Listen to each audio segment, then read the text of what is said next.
I guess we'll get started. Welcome everyone here in the room and welcome to everybody online. I'm Danielle Miller. I'm the director at the Washington Talking Book and Braille Library. And we are a library that provides service to anybody in Washington who is unable to read standard print. And we provide free audio and Braille library service, free by mail or download through our mobile app. And we also produce books in audio and Braille here at the library and provide many other services to our patrons statewide as part of the Washington State Library and the National Library Service for the Blind and Print Disabled and Library of Congress. And we are happy to be partnering with the Washington Center for the Book tonight for this event. And the Washington Center for the Book promotes literacy and a love of books, reading, and libraries. And our state center is an affiliate of the Library of Congress Center for the Book, and it is administered by the Washington State Library. One of their biggest projects is the yearly Washington State Book Awards, and we are happy to be here today to celebrate Kim Fu, the winner of the 2023 Fiction Award. And so a little bit about our guests here that we're so happy to have. Kim Fu is the author of 2 novels, a collection of poetry, and most recently the story collection, Lesser Known Monsters of the 21st Century, winner of the Washington State Book Award, the Pacific Northwest Book Award, and the Danuta Gleed Literary Award, as well as a finalist for the Scotiabank Giller Prize, the Ignite Awards, and the Shirley Jackson Awards. Stories in this collection have been selected for Best American Science Fiction and Fantasy, and Best of the Net, featured on LeVar Burton Reads and Selected Shorts, and optioned for television and film. Danya Kukafka, I apologize if I mispronounced You were that. close. Kukafka. Kukafka, Yes.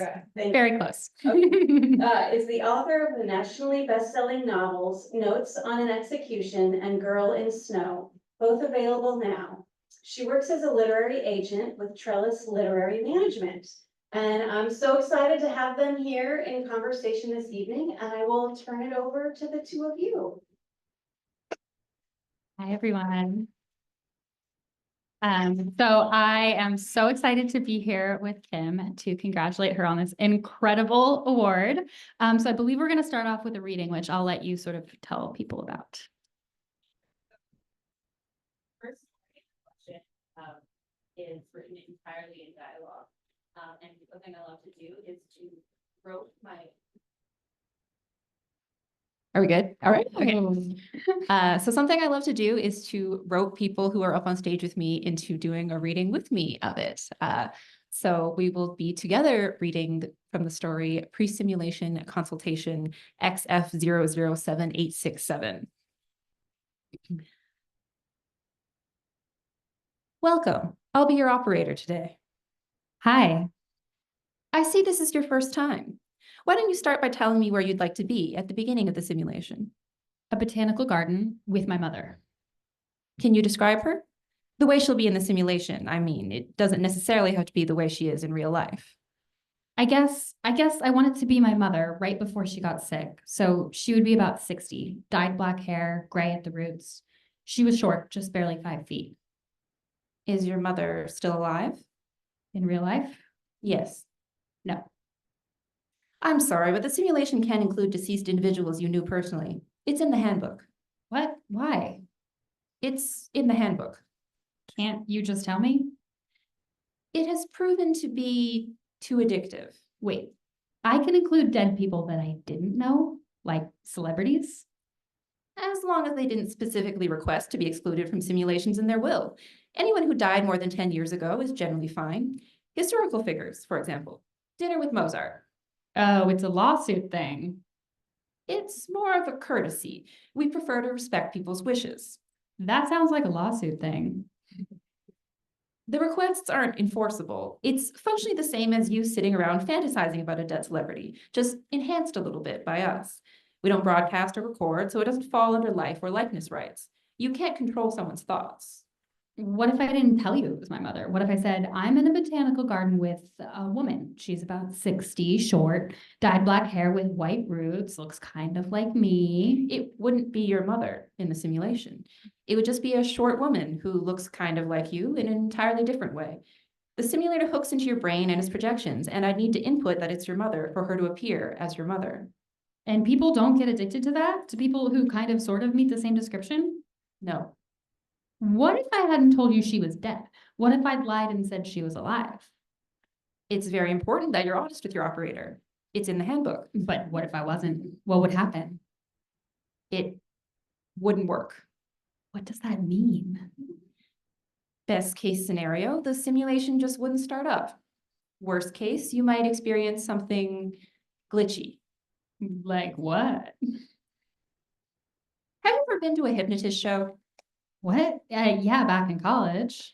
You know how they start with a large group of volunteers and kick people out as they go, until they're left with just a couple people who can be convinced that they're chickens or eating an ice cream cone or covered with ants? Sure. We have to do the opposite here. We have to watch out for those people. We found that the 10 to 15% of non-psychotic people who are hypnotically suggestible also tend to have a looser grip on the difference between fantasy and reality. Personally, I wonder if those people have a keener appreciation of books, plays, movies, video games, if they have more immersive experiences. What does that? But the simulation, you see, requires you to have a firm grasp on what is and isn't real. We need clients to make a clean exit, such that the end of the simulation is akin to closing the book, turning off the console, walking out of the theater. It's important that you're honest with your operator because the simulation does interact physically with your brain. We, the operators, also need to be absolutely certain about what is and isn't real. This is all in the handbook. So if I lied and said my mother was alive and you spun it up and we had our day at the botanical garden, what could happen? At the end, Yes. you might not know she died. Oh. And you'd go back to your life expecting her to be there, and she wouldn't be. And ideally, the memory of her death and everything connected to it would come back to you on its own once you talked to your friends and family, or you'd reconstruct it in such a way that it felt real enough. But it also might not. There might just be a hole there, an uncertainty that followed you for the rest of your life, that unraveled your reality around it. And that's assuming, of course, the simulation itself ran the way we scripted it. What do you mean? What else could happen?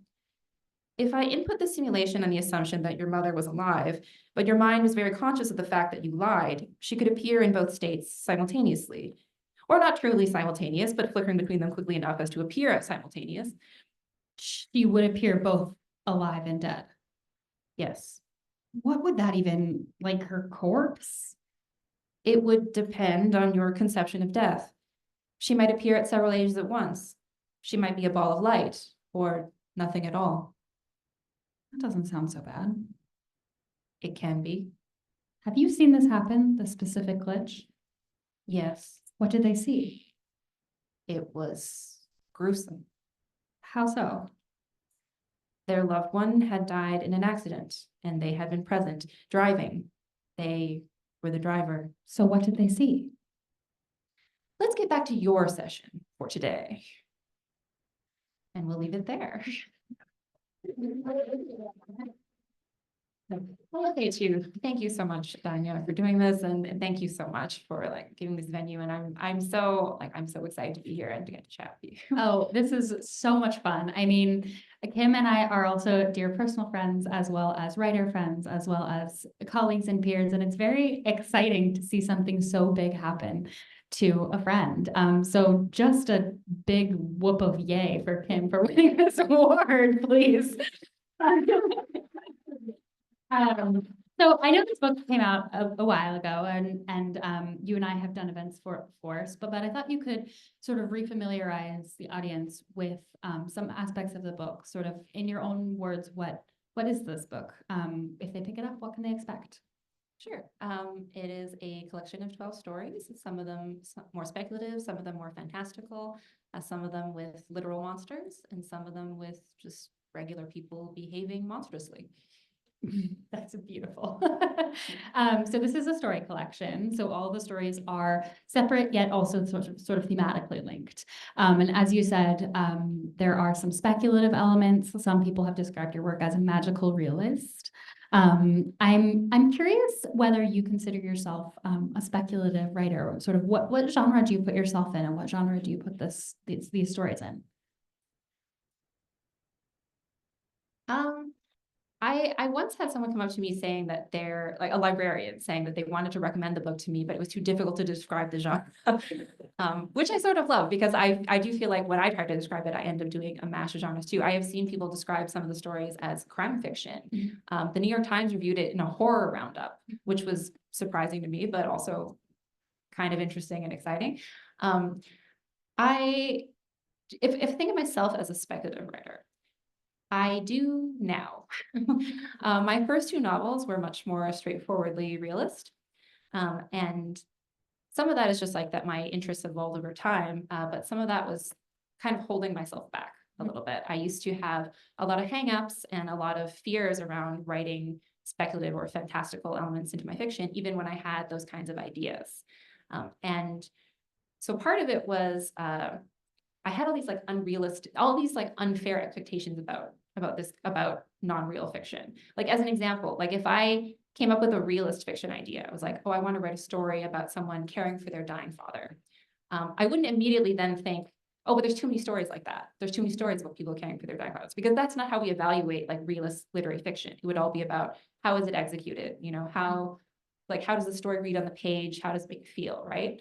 But if I had a story about, for example, a virtual reality simulator, like the one we just read from, I would very often think like, oh, there's too many stories about virtual reality simulators. Or like, oh, you know, it has to be wholly original in this way that I did not hold like realist literary fiction to. Like someone has to have never thought of it. Exactly. You have to be the first Exactly. person. The other thing that would happen is I would get really bogged down in the mechanics and like the imagined mathematics and like the global repercussions of it, to the point where the idea would die, because I would just be overworking it and researching it to death. Where as though I were trying to write like a patent application or a treatise on how this thing would work and the effects it would have on geopolitics, as opposed to like writing a little human short story, which is all I really wanted to do. So I feel like it took me a long time to kind of develop as a writer to a place where I felt confident kind of pursuing these kinds of ideas. Interesting. Do you think that the short story format helped you find that freedom? Like, do you think you felt like, oh, well, if it's shorter, then the stakes are lower, right? It's got to be easier. Side note, it is not. I think I'm sure that is like a lie I told myself Mhm. along the way. Mhm. I think it was also that a lot of my biggest inspirations at the time were short story writers. So I was seeing a lot of people doing really interesting things in this space, right? Like Karen Russell, like Ted Chiang, like there were a lot of these amazing speculative short stories that I really loved and that made it feel more possible to me. But yeah, I don't think that short story form is at all easier. I think it's like wholly different from the novel. And that's something I've been thinking about a lot now that I'm like I'm turning back to the novel now. Yes. I have more questions for you on that front, but first I want to talk a little bit more about the speculative elements in this collection, because there were two stories as I was sort of reviewing the book this morning that really stuck out to me as I kind of thought from a craft perspective. How did you do that? How did you think of this technology, execute it so perfectly in such a tiny space? And the two stories I'm thinking of are Time Cubes and 20 Hours. And I'm wondering if you can tell the audience a little bit about both of those and how those stories function on a speculative level and also for you on a narrative level. Like how did you condense story and technology and innovation and like a crazy idea you made up into like 10 pages? It's nuts. So interestingly, both of those stories were actually inspired by another piece of writing. So Time Cubes was actually inspired by a poem by Adrienne Rich that's in Diamond for the Rock. And this is not what the poem is about, but there is a single image of the poem that is of a film reel played back forwards and then backwards of divers who are jumping off a diving board. So in the poem, it's like you see the film reel played forward, the divers jump off the board, and then it plays backwards. The divers just, they rewind back up into the sky, back to the board. And it was such a beautiful image that it held in my mind, this image of time moving forward and backward. I think I was also thinking of internet time-lapse videos to this effect. And the result was a little toy cube for which anything inside time moves forward or backward as you turn it off. And I think like the thing is, yeah, as I was saying before, I feel like when you have an idea like that, it can spin out kind of in this endless way where you are trying to construct the whole world. Right. But I think it's like what happens is I would zero in on a single person, right? There's just like one person in this world and how they are being affected by their encounter with this technology and everything it reveals about them and everything they were going through. And like zeroing in my focus too on like the world that is springing up around this technology, it is then bounded by them, right? It is bounded by what they experience and like the path that I'm tracing with them. I think the other thing I have to do is like not think about the metaphorical meanings early on. Like I am again just like it's just me and this person, right? And it's just like what would they do next? How do they react in like this very literal like inch along kind of way for the first like several drafts sort of. And then afterward, like when I'm coming back to it, I can kind of look at it in this like more metaphorical way and like what is being revealed thematically. But that's how like a story gets bounded that way for me. So it's like space and time, literally. Like the character that you're inhabiting has to inhabit a space and a time, and that's all they can see. Yes. So it doesn't exactly. matter that you, the writer, could see everything else. Yes. You don't have to. Yeah. That is also a realization I've had about writing is like, I think as a reader, I love a lot of different ways that writing can operate. But as a writer, I am very invested in kind of this very, very immediate now sort of. I'm interested in like, we are in a specific time and space and we are just with this person. We are just seeing them and what do we see and what do we experience sensorially? And that's like how I sort of progress. Yeah, I think for almost all writing, I find that the more specific it is, the more intimate it feels, right? Like there's that like old writing phrase. I don't think this is an old writing phrase. Maybe this is something a teacher once said to me, which is like, you can have a woman, a character sitting at a table eating lunch, or you can have this person with this name eating a tuna sandwich because tuna reminds her of her mother, and this is the anniversary of her mother's death. Right? Jay-Z said something. Really? Maybe it was, he said like, he said like, you can have a car or you can have a Cadillac with raised rims. Like, when he was talking about how you need to write with specificity. And you'll always feel closer to the story the more you know intimately through your character. So I think that's really interesting. Do you ever so you're in this character, you're in this space, time cube is being held by this person through their eyes in this specific moment. Do you ever feel the desire to jump out of that moment further? Like, were you ever like, what if this is also told from somebody else? Actually, I do that kind of off page, actually.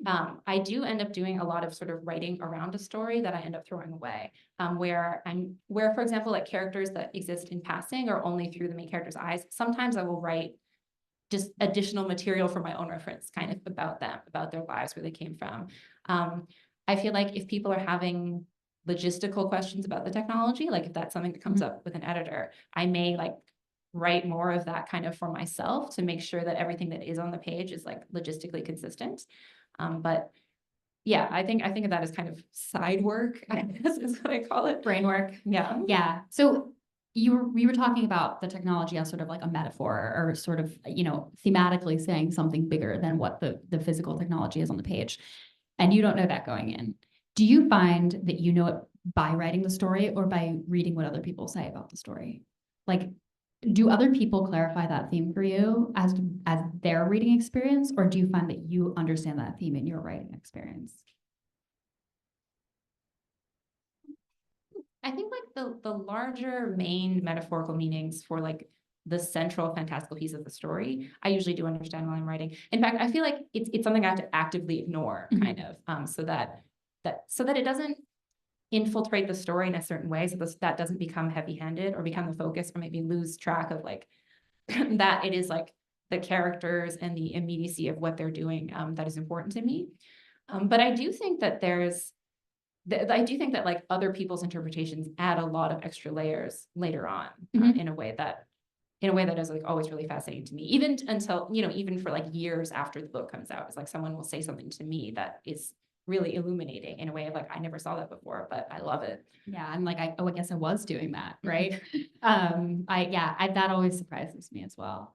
Something I noticed as I was reading over this collection as well was that all the stories, there are some particular ones that are more embodied than others, but many of them are like deeply embodied in character, like you were saying, but a lot of them have to do with the physical human body, which was really interesting. There's a story called scissors, right? And that was in a book called Kink, which I loved. And I was curious how you think about being a human with a body and also a writer. Because I read this quote. Okay, I'm going to read this quote to you. I swear I'm going somewhere with this. I found this quote that I've been thinking about for the past couple of weeks, just kind of nonstop. And it's from Ismail Kadare. And he said, writing is neither a happy nor an unhappy occupation. It is something in between. It's a second life. So I think that is like one of the great joys of being a writer. I think that's one of the great joys of being a reader too, actually, is that you get to inhabit so many other lives and bodies and experiences. Whereas, you know, in your real life, you were trapped in your own one little person, one little body, one little life. And then I feel like reading lets you, provides this infinity of lives. And I think as a writer, you also get to like handcraft your own. And how exciting is that? I do think in physical terms all the time. I often feel like that is how I can sort of narrow in on how an emotion actually feels, is how is the body reacting. Sometimes I block things out in my office too. Like I Really? Yeah. Like you move around. Yeah. Or like I look at my face in a mirror and see what my face is doing. Wow. I've never once looked at myself while writing. I don't think I should do that.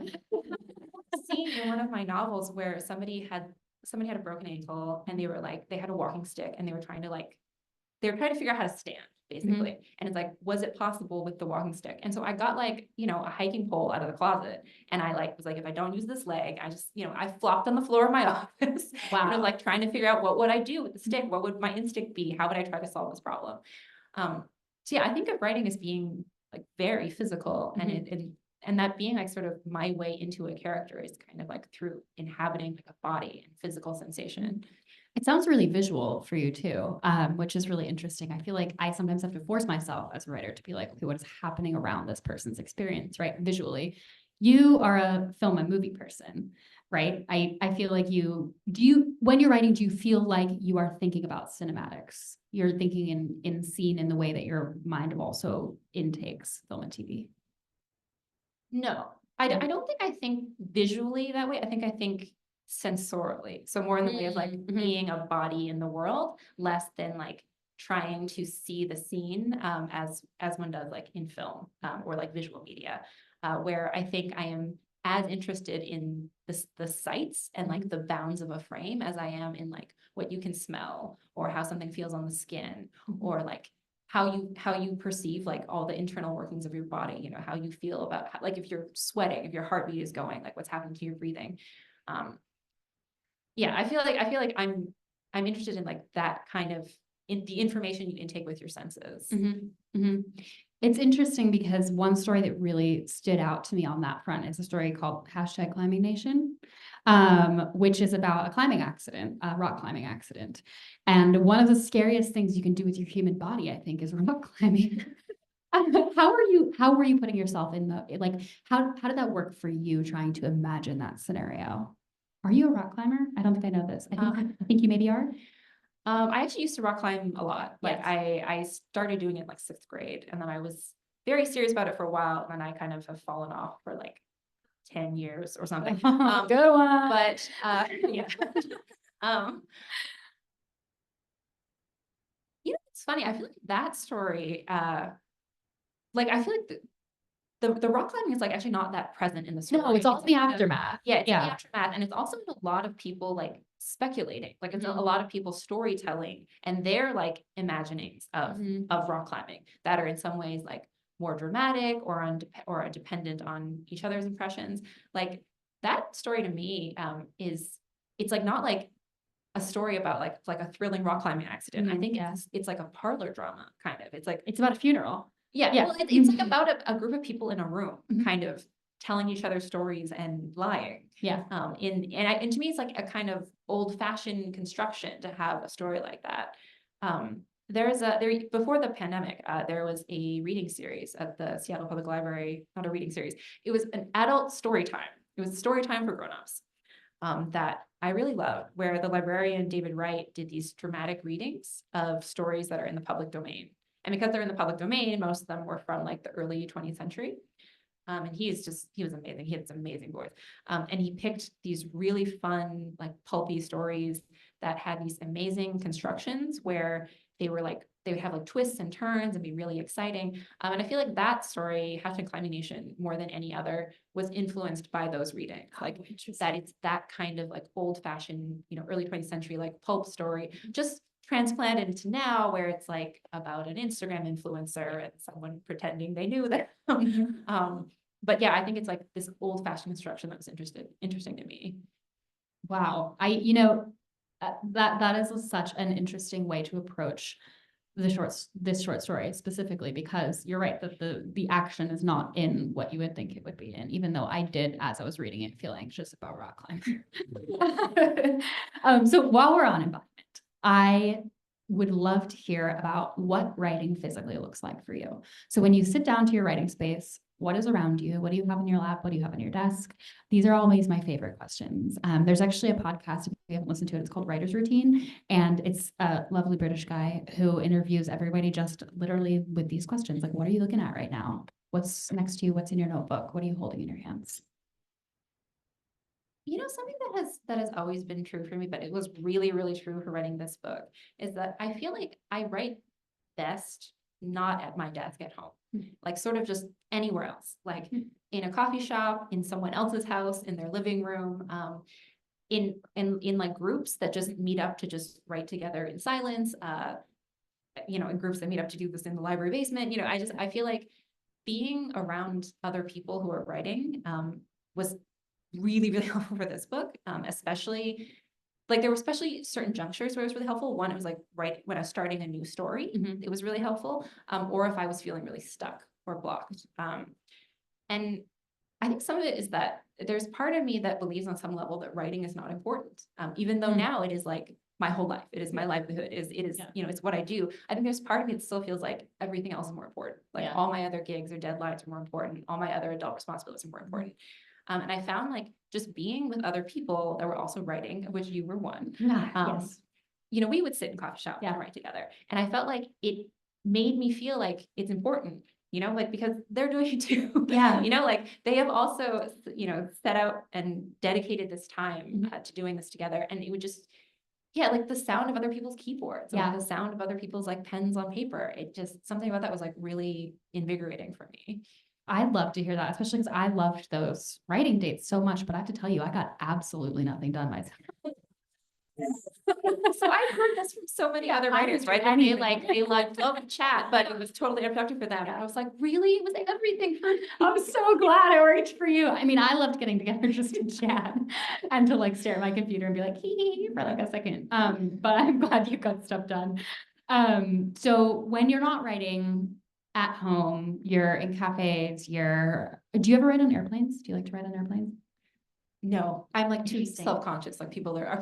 Okay, I just got a protective privacy screen and I wrote on an airplane for the first time. And it was like, it reminded me of being a teenager. I don't know why. I feel like when you're like surrounded by people and you're like kind of inside yourself and you're like, nobody understands me and I'm having all my dark, weird thoughts. You know what I mean? See, even that wouldn't do it for me. Really? I think it is like, it feels like ostentatious somehow. Yeah. I'm like, Oh, I'm all right. Right. I don't know. In a way that something about being on an airplane, you're trapped with me, we're elbow to elbow. Yeah. So your writing space at home, are you using it now for your new book? Yeah, sort of since the pandemic hit, and I feel like I had to adapt. Like at that point I feel like I had built this like really wonderful like writing community and really wonderful writing routine where I had like several different groups of people that I wrote with regularly in coffee shops and meetup groups and all that stuff. And then it was all gone in an instant. And I feel like I had a couple of years where I struggled a lot because it was this like constant source of creative energy I'd had that vanished. But I do feel like, because of that, I do feel like I have, just by force had to adapt kind of where now I do like write more at home alone, but I still don't like it. If you can all come back to writing with me in coffee shops, I would love that. I was just on Twitter that whole time. Just pretend. See, I can pretend. Do you think any of that feeling of, publicness versus privateness has to do with the format you're writing in, the project you're working on, or sort of what you're actually physically doing on the page. So like, does it change book by book for you where you want to be or how you want to be doing it? And I guess this is a question about story collections versus novels too. I feel like it has changed, but not because of the content of what I'm writing or the form exactly, but just because I keep evolving as a writer. Sort of my process is constantly changing. I think it would be really interesting to compare like my answers to the same questions. Like, Mhm. you know, if I was caught at different points in time or Mhm. after different projects, because I feel like you could probably find a clip of me from like 2014 or something saying like, oh no, I need absolute silence. I can't have anyone around. Right. And I'd just be like, that was true in that moment, right? That was true for whatever I was working on that. But when I was writing this, it's like, I needed people around me. I needed this energy. I feel like it is this constantly evolving thing. In the same way that I feel like my like formal and genre interests like kept changing in a way I felt like I had no control over. And I feel like I can only write the thing I can write sort of in this and I can only write it the way I can write it. There was this phase, particularly after my first novel was published, where I really wanted to write more like you write, actually. I really wanted to be the kind of writer that had, you know, a very clear idea before I went in, and devoted like particular hours and particular word counts, and had like outlines that I followed. And, I know you keep like a really rigorous process journal to be the kind of, organized, orderly writer that you are, even though that had never been how I worked. Like how I had always worked was in these sort of random bursts where like I might not write for months and then I might write for 3 days without sleeping. And they're just like a pile of dishes and take-out boxes next to me, where I don't know what I'm writing most of the time. Like for the first like several drafts sometimes, right? I'm just like throwing paint at the canvas, I'm just seeing what happens. I'm just like gathering images, just stacks of things. Like I have no idea where it's going for sometimes years before it like clicks in. And like, that's just always how I've worked. And I think that's always how I will work. But there was a period of time where I like really beat myself up about it. Like I was just like, this is not how a professional writer works. Like you have to buckle down and like, you have to wake up the same time every day and churn out your 1,000 words and it never worked. It probably never will. So, I mean, I think that's amazing. I can't say I've ever experienced one of those bursts. I don't have those. If I write for, 3 days at a time, it's because I've made myself sit there and write for 3 days at a time. And I've done that before, but it's not fun. And it doesn't feel like a lightning bolt. I'm curious, when you said you're throwing paint at the canvas, right? Where's the paint come from? Like, what is is there usually like one idea or an image or a feeling? Like, what is the thing that you're like, oh, there it is, and now I'm gonna just like burst it out for this period of time? I feel like I have these phases where it's like I become porous, sort of like, and I move through the world kind of taking in impressions and things that are happening around me, and they're building up, and they're like discrete lines or images or memories or things I find inspiring that just kind of pile up in a way that they don't necessarily add up to anything concrete or coherent.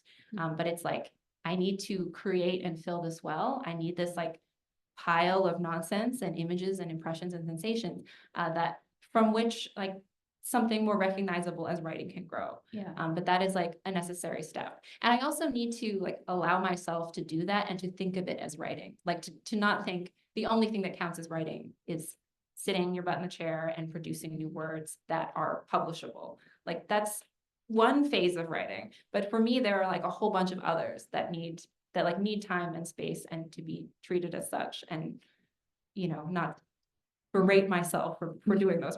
Yeah, I will say, I don't think anybody can sit their butt in a chair and produce words that are publishable. I think that is a myth that has been going on for so long. And like, I can make myself put my butt in the chair, but like, I have to do it every day for 10 years and then eventually something will happen, right? I think when you're porous and you're soaking everything up, are you writing those things down? And if so, where are you taking iPhone notes? Do you carry a notebook around, or are they just like living in your brain and in your body? You're just carrying them around all the time? I carry a notebook around, Okay. but sometimes it's just like, in emergency. You know? Yeah. Like, I'm also like, I'm writing on the back of receipts. I'm like putting as notes in my phone. Yeah. I'm just kind of, I feel like there are these phases where it's like, I am writing on everything. Like there's just, Yeah. and it's really funny because I'll come across them later, you know, Yeah. like it'll be like, why did you write that onto your desk or whatever, Yeah. you know, it's like, there's just, I do feel like there are phases where I'm writing on random objects because it has like become that kind of moment. Yeah, I actually 2 nights ago woke up in the middle of the night and like sat bolt upright in bed and was like, I need to write this down. And I opened my note and I wrote it down. I woke up in the morning and the note said, "The gun is a flea." And I actually know what that means. It makes sense to me, but that's what I wrote down. So I feel like, you know, kind of like wherever you can find those pockets of there's something important there and I just can't quite touch it yet. Mhm. Do you keep a notebook on your desk?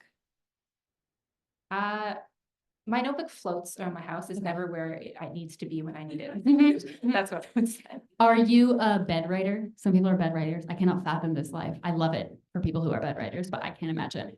Again, like depends what we mean, right? Yeah. Like I don't. Do you write in your bed? I don't. Okay, That's what I mean. can't, like bring my laptop into my bed Okay. and like compose Yeah. comprehensible prose. But Do you do that? I don't know. Okay. I can't do that. You can't. Okay. But People do that. It blows my mind. but I have never been a good sleeper. Like when I was a kid, I was a bad sleeper, and I've been like a lifelong insomniac as an adult. And I feel like when I can't sleep, I like tell myself stories, and I feel like that's in a way the time I am doing the most writing. Sort of is like when I'm lying in bed and I can't sleep, I'm like making up stories to like entertain myself or soothe myself or like process anxiety or something. And I feel like that's sort of where the first seed of like all the actual stories come from. And do those stories come out of your brain in that moment, or do they just stay there and like marinate? Like, are you like, do you have that moment where you get up and type into your phone, or do you just fall asleep and then they're in you? They're in you. And usually it's like I'm like telling the same story like over and over, and it's not progressing for like several nights, kind of. And most of them amount to nothing. That's the other thing. Is it's like 98% of them amount to nothing. But I do feel like this may be like actually the heart of my writing process. Is this like this is like 1 to 3 a.m.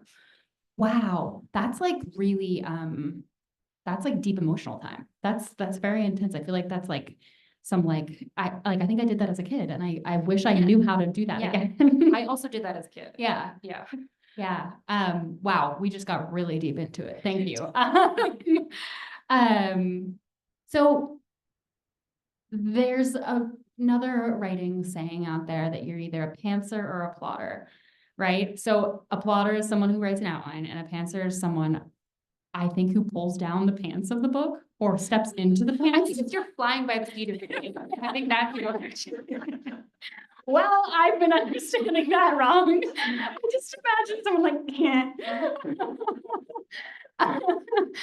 Are you a pantser or a plotter or neither? Definitely a pantser, but I like it less from in your version. I don't know, like maybe the idea that you could like so quickly get to like the vulnerable heart of the novelization. But no, yeah, I'm definitely flying by the seat of my pants for like a very long time. I Okay, feel that's like. a much more fun. Yeah. I'm glad to hear you're doing that. Is there ever a point where you're outlining, where you're like, I gotta figure out what happens here? I'm like, I'm gonna write an outline that someone else could read. For my first 2 novels, I definitely did that, where there was a moment where I did retrospective outlining, where I was already like pretty deep in it. I already had like a pretty complete draft. But there was kind of a nitty gritty that was confusing me, like Yeah. people, basic ages or like the major events of their lives. I wanted to like get it all in a line, so that, there wouldn't be plot holes kind of thing. So there is a point where I do some retrospective outlining, or was for those projects.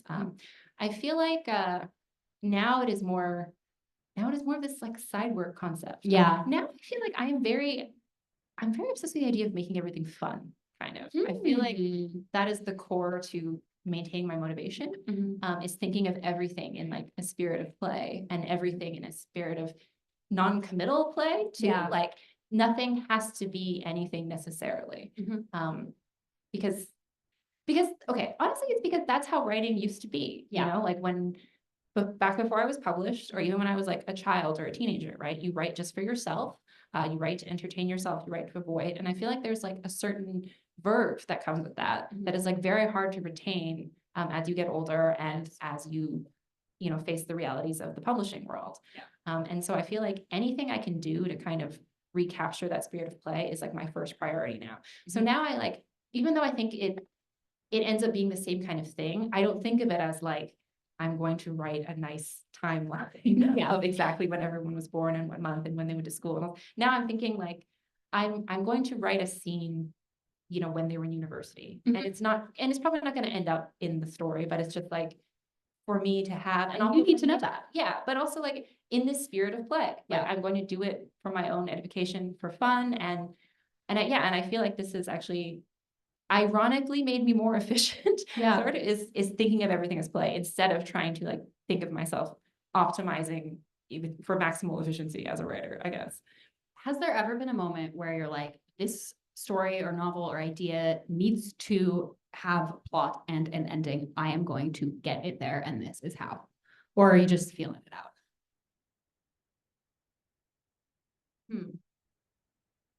Yeah, I mean, I think for the idea of plot, I feel like my driving ethos is don't be boring. Yeah. Yes, that's beautiful. If If only all books were not boring. That's amazing. it's better for me than actually like having a defined plot. Yeah. Like these are all the major beats, these are the major actions, this is what I need to hit. I'm thinking in a moment to moment way of, is this boring? What would make it not boring?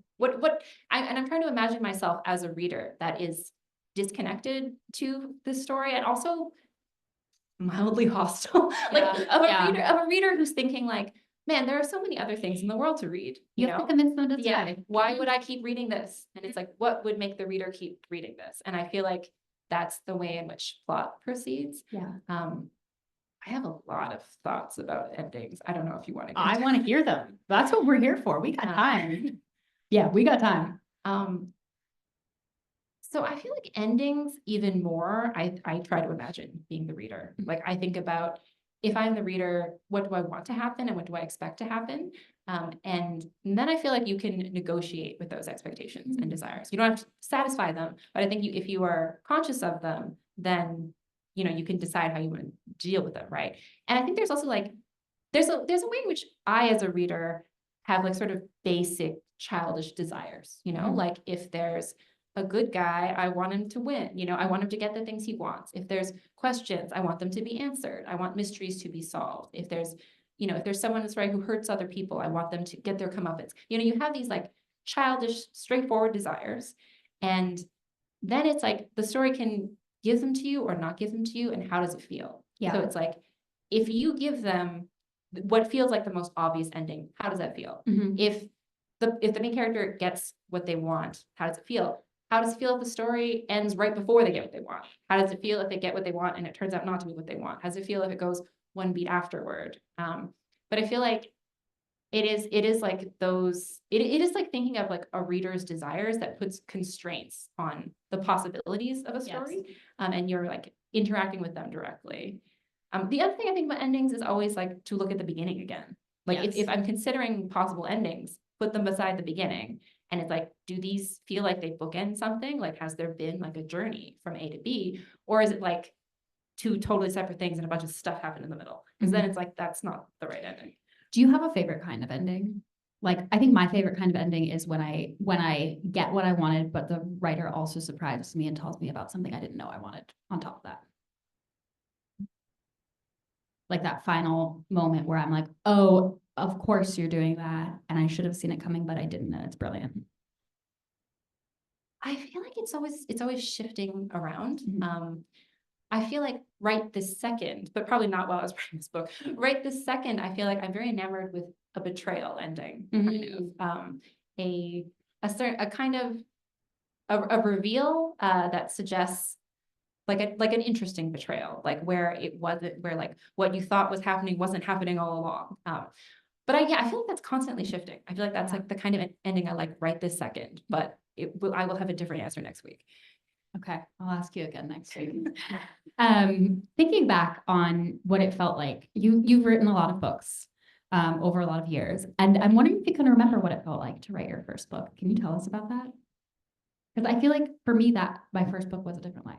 And I felt I was a different person and I was a different writer. What was it like for you? So something I say a lot to writers, like to emerging writers, I guess, is that I feel like publishing your first book is the hardest, like the experience of publishing it, and writing your second book is the hardest.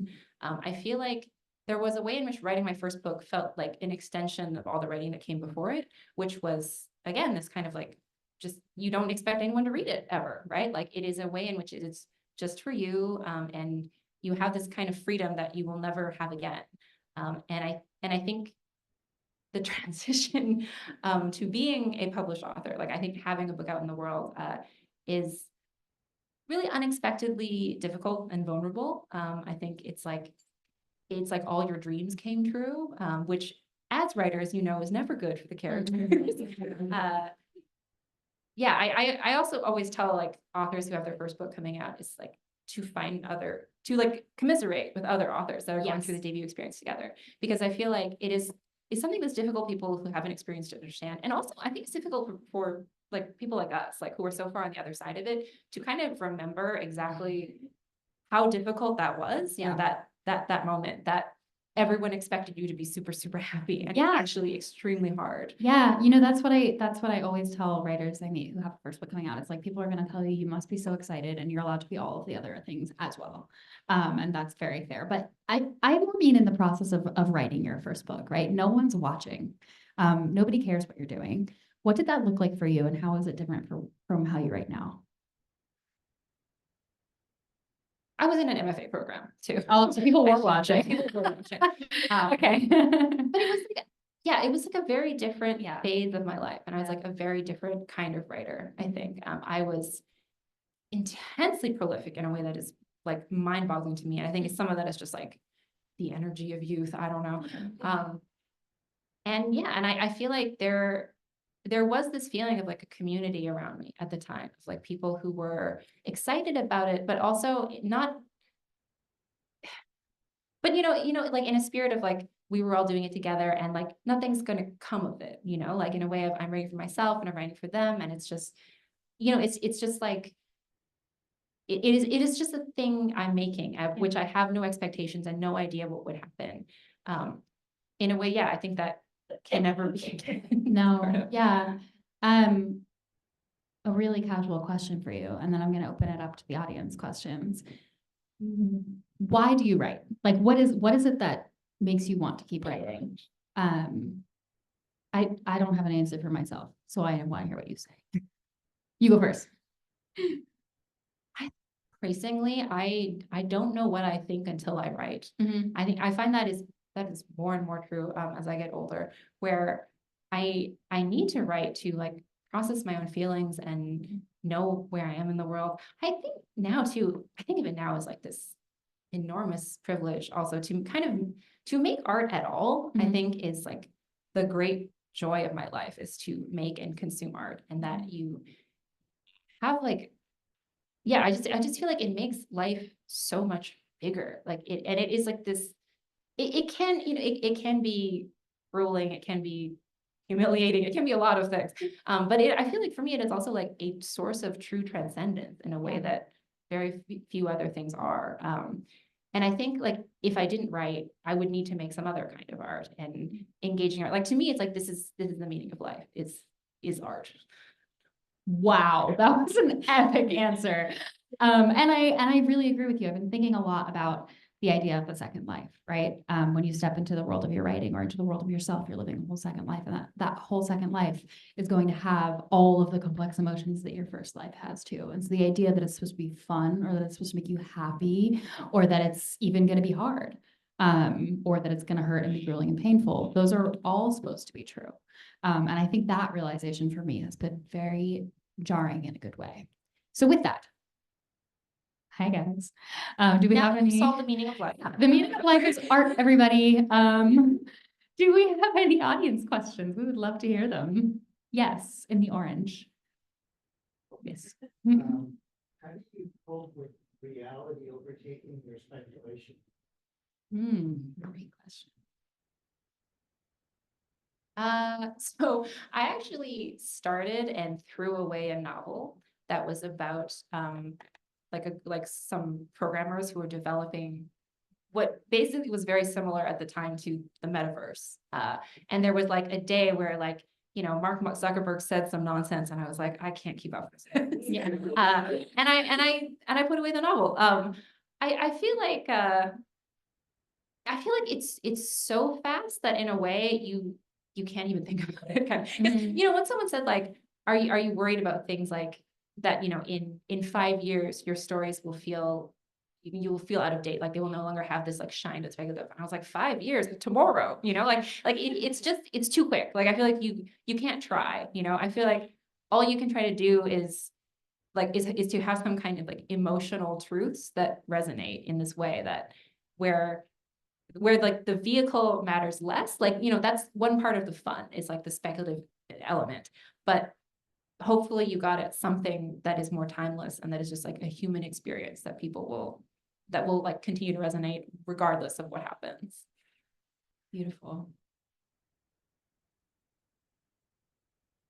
Yes. How does research factor into your writing? I feel like you talked a lot about how almost like a bodily research, how you're figuring out how your body works with the world. Would you actually research on the internet or anywhere else to formulate any of your characters or worlds? Yes. But not in like the interesting formal way a lot of other writers do. Like in just like a lot of Googling, a lot of like image references. I did, for the the game developers novel that I threw away, I did actually like interview some like game developers about like their daily lives. They found it very weird. They were like, why do you want to know about like what I would eat for breakfast? I was like, that's how novels work. I'm sorry. But a lot of it is like much more mundane. Like some of it is, there's a degree to which I want my metaphors to make sense. So, if there's some like a malevolent deer in the book I'm writing now, where Of course there. yeah, they're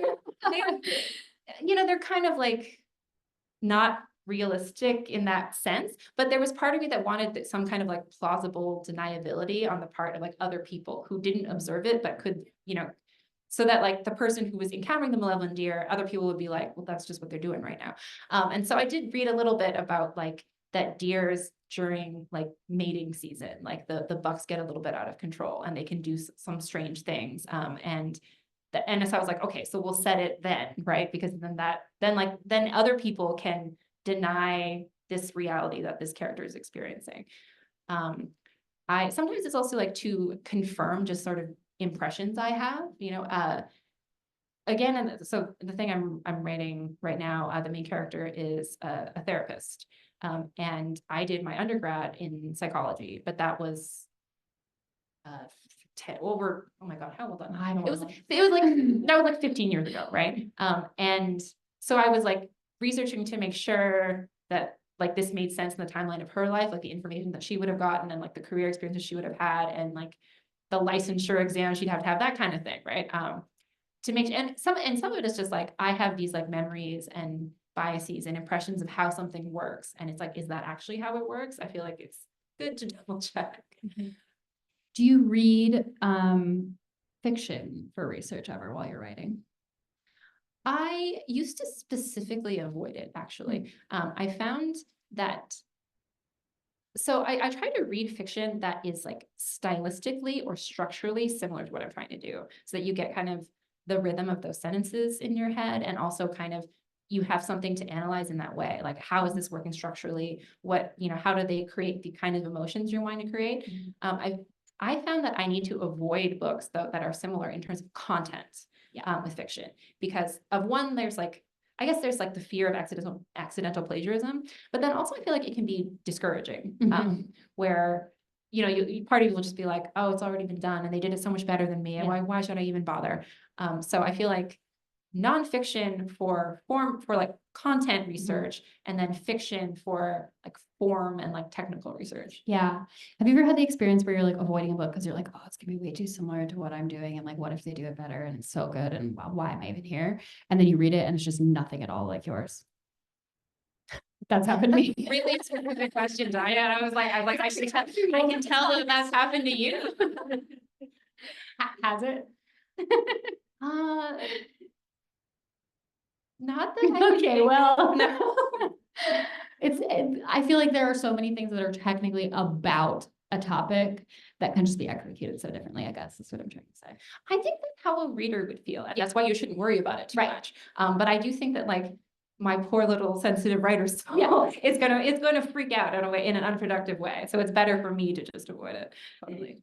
I think we have time for one more question. Yes.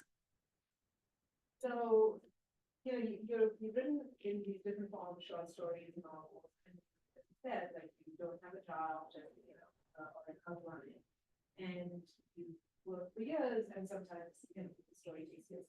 What is the point at which you know it's happening? It varies a lot by project, but I will say there's always a moment where it's like it's time to start again in a fresh document, and I feel like that's a very important turning point. Where for a long time I will work in a document that is just like a pile of stuff. It's like a pile of words. It is a pile of scenes. It's usually written in just like the order that interested me. Like it's like I'm just writing the part that's most interesting me at the time. There's gaps, there's notes to myself. It's just, it's just like a pile. And then it's like, comes a day where it's like, it's time to write this as something that is, cogent as something someone else could read. And then it's like, I usually start in a blank document and I try to write linearly that time, like from the beginning to the end. Which is still not to say that means that's it. Sometimes it's like, I do that or maybe I do that, 7 times, or like this goes on for like 2 years and it's still not the thing. I do feel like the moment where it's like, oh, this is it, this is the thing. It's like always different. It comes at like different points in projects. And it's not reliable. And it's not controllable. That's the other thing I would say. It's like, I feel like I can't make it happen. There have been times when it's like I really wanted to, where I've had to say like the deadline, I have a deadline, and my editor really needs something. I need to just, it doesn't matter that it feels like it doesn't work. I just have to make it work. And it doesn't, like it in the end, it doesn't. I still have to say, this was the wrong thing. And so far the right thing has always come. And that's something I really want to believe in, like that it always will. It's hard to remember that when you're in the thick of things, though. And you make space for the right thing to come too. When like, if you're looking at something and you say this isn't working, where is the right thing? That's allowing the right thing to come, I would say. Yes. Yeah. And not just banging your head against the wrong thing. Exactly. Yeah. Growth. Yeah. Everybody. So with that, I like to end with one final question about reading. What are you reading and loving lately? Is there a book you can recommend for us? Sorry, I recently signed a document that said like I could not talk about any book that comes out this year, which is probably one of the many strange things one does as a writer. But last year, I got really into the translated works of a couple of writers. One of them being Yoko Ogawa. Who wrote The Memory Police is so good. The Diving Pool, which was a collection of novellas, and yeah, all of her works are incredible. And then also Sayaka Murata, who writes about disgust in this way that I find totally amazing. Like I feel like she explores disgust as like an emotion and like a cultural phenomenon in a way I've never seen anybody like think about it this way. I feel like I always think about disgust as this like base reaction, like it just is. And I feel like she really dissects it and gets in the heart of it. Her books are not for the faint of heart as a result. But I found it just like incredibly like refreshing and new because of that. Awesome. Well, we are so lucky to have you here tonight, and congratulations again on your award. And can we have one more giant, huge round of applause?